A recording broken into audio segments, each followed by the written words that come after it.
Good day, barristers. Congratulations on making this far. I'm very proud of you for having the grit, the fortitude, and the passion to take on the Kagiwao bar examination. So I just want to remind you, okay, I know some of you are having some existential dilemma, existential crises. You ask yourself, why are you doing this to yourself? It's a continuous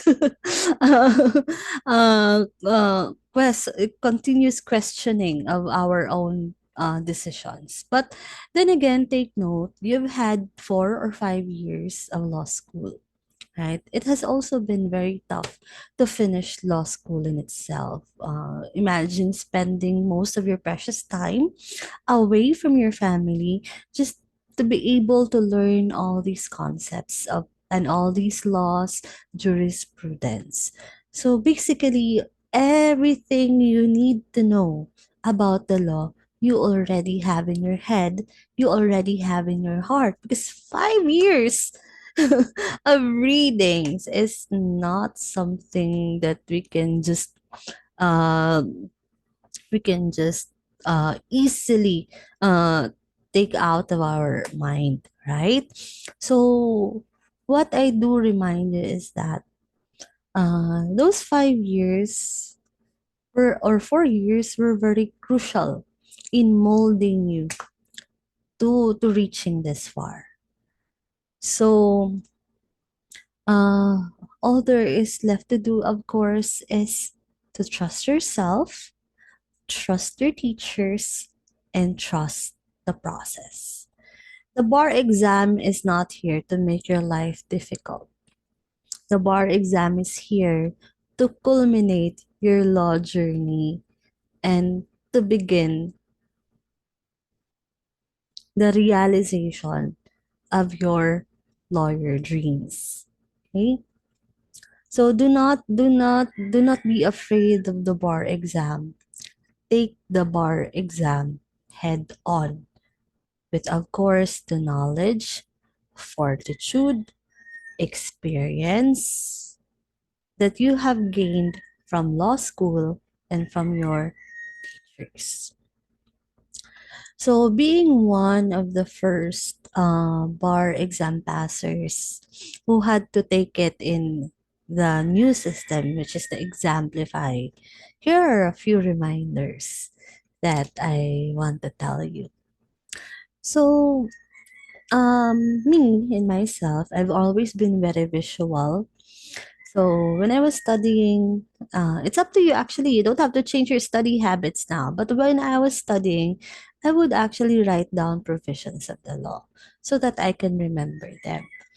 So you can actually ask for a piece of paper or pieces of paper from your proctor if you are like me, who is a very visual uh student.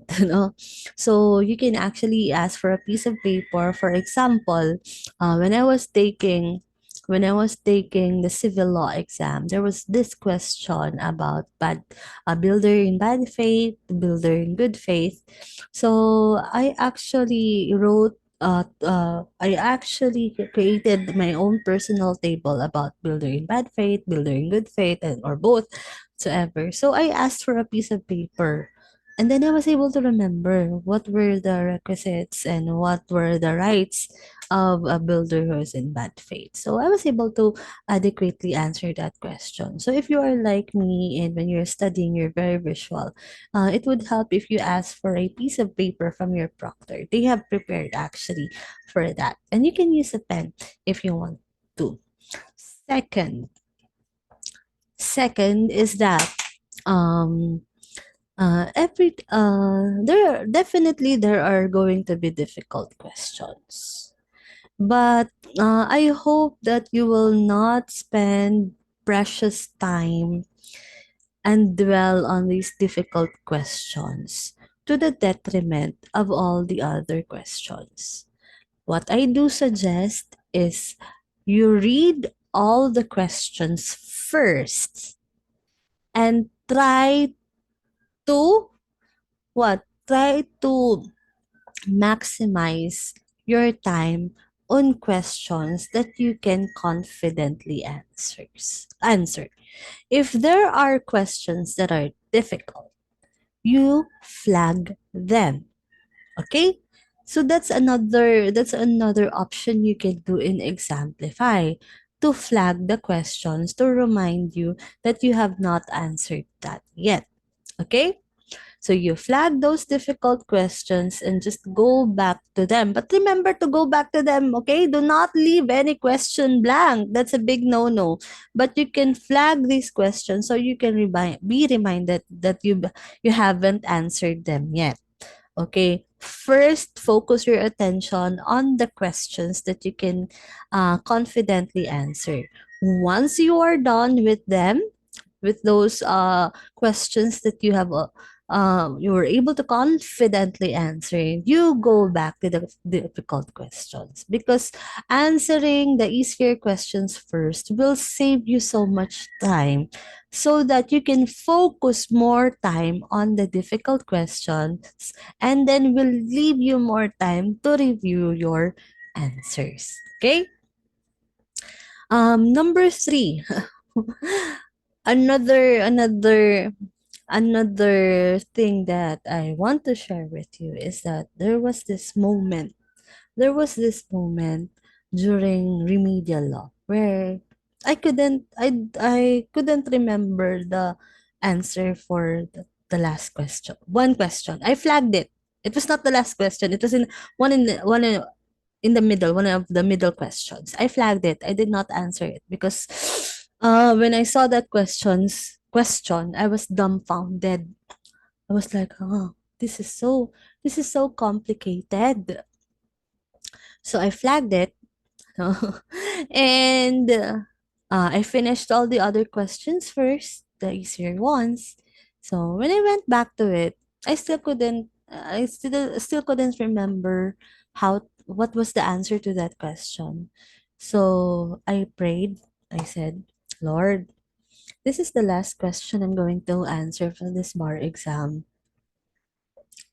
And at that time, I was already thinking, after assessing my all my answers from the previous subjects, that I was thinking maybe I had a fighting chance to be an exemplary bar passer. But there was one question that I was telling myself, if I don't answer this properly, no, I won't be able to become an exemplary bar passer. But it was okay. So I said, Lord, I'm about to answer this question. I don't really know the answer, but this is my answer. So please guide me. Please help me. I hope this answer is correct. And then suddenly, out of nowhere, I often share this. Out of nowhere, I heard Judge Sabares' voice saying, "Class, I repeat, I repeat." And he was stating the answer to that question. And I was so dumbfounded to be a recipient of such miracle. So, and I knew from that moment, the moment I answered that question, that I was going to be an exemplary bar passer. No.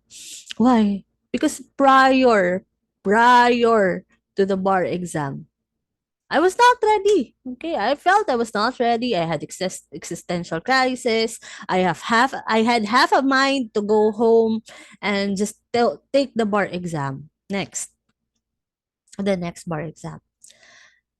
But I told myself, how can I not how can I not take the bar exam when, number one, I took law school for 5 years. Number two, I had very excellent teachers. Number three, I studied so well while I was in law school. I studied for the bar exam, and I should trust myself. I should trust my teachers. I should trust the process. The bar exam is the culmination of our law journey, and it is there as a milestone. And I do hope that all of you will be able to overcome such milestone. And prayers do make miracles. So I hope that you will ardently pray And also all of us, your teachers, your peers, we are all praying for your success, and we're all praying that you will overcome this bar exam. And also, if you are very anxious about your performance in the past bar subjects, let it go. No, be at peace with whatever answers you have given in the prior bar subjects, because all there is left to do now is to face the next bar subjects head on. Forget about the past, take on the next bar subjects. Oh, you only have a few more days, 1 week to go, and you can be free. You can be wherever you want to be. You can spend precious time with your family. You can be on a vacation. Whatever it is that you want to do, you will have every opportunity to do that. But for now, just a little bit more, a few more steps, a few more sleepless nights. But then again, everything, every sacrifice that you do now will all be worth it. And again, congratulations on making it this far. I do hope that you will be joining us in the profession very, very soon. I'm all very excited for you guys. And God bless to all of you. We are all praying for you. We are all rooting for you. And we always hope for your success. So, see you on the other side, future lawyers. God bless you. Keep safe. Stay healthy. Bye for now.